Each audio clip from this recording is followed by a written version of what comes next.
সেখানেই ভালো ভালো কথা, কাজের কথা বলেছেন। ঈমান আনো আর ভালো ভালো কাজ করো, ঈমান আনো আর ভালো ভালো কাজ করো। সেই ভালো ভালো কাজগুলোর ব্যাপারে সাইয়্যিদুল ইস্তিগফারের কথা বলতেছিলাম। রাসূল বলেছেন সাইয়্যিদুল ইস্তিগফারের ভিতরে বলা হয়েছে আল্লাহুম্মা আনতা রাব্বি লা ইলাহা ইল্লা আনতা খলাকতানি। নবীজি বলেছেন আরে এই সাইয়্যিদুল ইস্তিগফারের ভিতরে প্রথম নাম্বারে সাক্ষ্য দেয়া হলো যে আল্লাহ ছাড়া আর সার্বভৌমত্বের আর কোনো ইলাহ নাই। ইলাহ কয়জন? সূরা ইখলাসের মধ্যে আল্লাহ প্রমাণ দিয়েছেন। আল্লাহ রাব্বুল আলামিন বলেন বান্দারে এইভাবেই যারা আল্লাহকে বিশ্বাস করেছেন, এরপরে আল্লাহ রাব্বুল আলামিন সূরা বাকারার ভিতরে প্রথমের মধ্যে বলেছেন আল্লাযীনা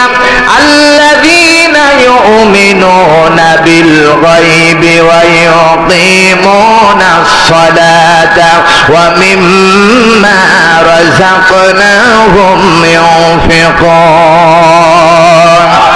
আল্লাহ রাব্বুল আলামিন বলেন নবী আপনি শোনায়া দেন, গোটা পৃথিবীর মানুষের কাছে কথা শোনায়া দেন আর বলে দেন যদি কেউ ইমানদার হতে চায় তাহলে আল্লাহ যে আছেন, দুনিয়ার কোন চরম চোখ দেখেন নাই, না দেখা বিষয়টাকে যারা সাক্ষ্য দেবে এরা হলো ইমানদার। চিল্লায় গন্ধি কিনা?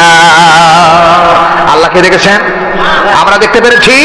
কিয়ামত পর্যন্ত কোন মানুষ আল্লাহকে দেখবেন না। আল্লাহকে কেবলমাত্র বান্দা দেখবে জান্নাতের ভিতরে। সুবহানাল্লাহ বলতে চায় না?